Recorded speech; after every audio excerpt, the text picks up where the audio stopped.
Okay, what we're talking about today is the peaking method I created, and it comes from the Triphasic Training Peaking Method manual.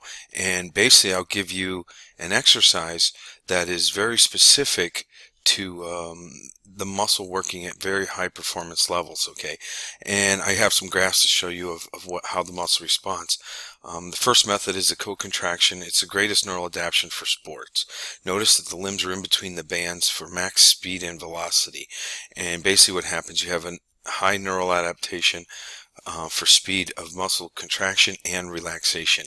And the relaxation is a key factor, which I'll get into. Now, these next three exercises are the same exercise, or not the same, but the same concept, all the same concept in the peaking manual. And there's three different concepts in this peaking manual, but this is the one that we're covering right now. And you can see here with this video, what we have here is, notice that the athlete has purple bands wrapped around the rack, and actually they may be a little thicker than the purple ones typically. But let's say that the athlete used 3 bands total. So there's 6 layers of bands. What they'll do is they'll actually, to make this a hamstring exercise, they'll actually put their legs over like 5 of them, and so the top one has just the top layer above the feet. There's just one band helping them move their leg faster as they leave the band on the bottom. So the biggest thing here is that you understand that the feet are in between the bands, and you're using your hamstring and glutes now. And the reason that there was so much muscle activation, because I wasn't sure about muscle activation, but a coaching friend of mine that took the EMG, and I had some EMGs also, showed that there's huge amounts of muscle activation. And why? Basically, if you notice, you got a 200-pound athlete here basically, and he has one leg supported right here on the band, slamming down as fast as he can, and the band's causing a lot of stress as the leg goes down and comes to a stop and then shoots back up, and that's where the muscle activation comes down. And it's a huge rebound effect, but very high speed contractions that take place, and actually what takes place in sports. And then notice when the athlete's foot comes up, what happens is that other band pulls it back down to help speed it up. So this is the huge benefits of these exercises, that you constantly have muscles turning on and off. And I'll let the next exercise play, and you can see here this is a quad one, and we'll go back here, this quad one, the quad's turning on and off. It's pretty amazing. So you can see that the athlete has his more bands on the front of his leg and only one on the back of his leg. So you could actually use the same exercise, but for hamstrings, but you would have one band in the front of the leg and 3 bands in the back of the leg. So that's just the way so you understand what's going on here. So this is a rear delt exercise that you see here. And with that being said, there's 3, I think if there was 2 bands laid across, there's 3 layers above it because it's a rear delt.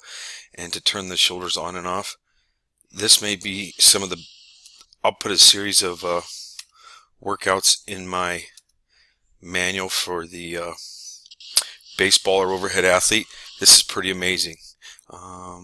And we talk about how we coach these exercises, understand they are extremely effective and recruit a ton of muscle all the way through the core to stabilize it. Now, the reason this works so well for peaking is that, and you've heard in various videos of mine through the AFSM method, and I basically got this from LSIF. This is done by, it wasn't Verkhoshansky, it was Medvedev, a Russian researcher that realized that the best athletes in the world, and this is world-class athlete, world-class qualifications, this is time that their muscles relaxed faster than even the sub-level world-class athlete, their muscles didn't relax as fast as the most advanced world-class athletes. That was some of the biggest difference, and that's what this concept in this peaking manual does.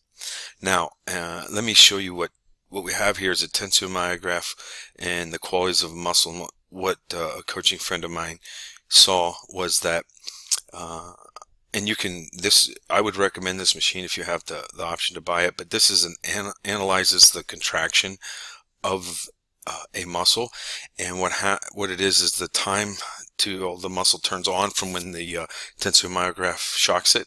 And it's a brief little shock, it's nothing major. How fast the slope of what it contracts, how long it's contracted, relaxation time, then also it does displacement. But my point here is, with this is what you have. If this is a somewhat normal person, or prior to training, let's say you lifted heavy weights, it might actually slow this down, okay? And the exercises that you saw actually, and this is my rough drawing, cause the muscle contract faster. It actually increases the slope of contraction speed, and then it helps it relax faster. Okay, so the TMG showed us that it is pretty amazing in regards to how the neurological adaptation takes place, and to teach athletes to benefit from this type of training. It usually takes about a full 2 weeks, and some athletes can hold that as long as 4 to 6 weeks. Now, other qualities that it does improve is, I call it co-contractions.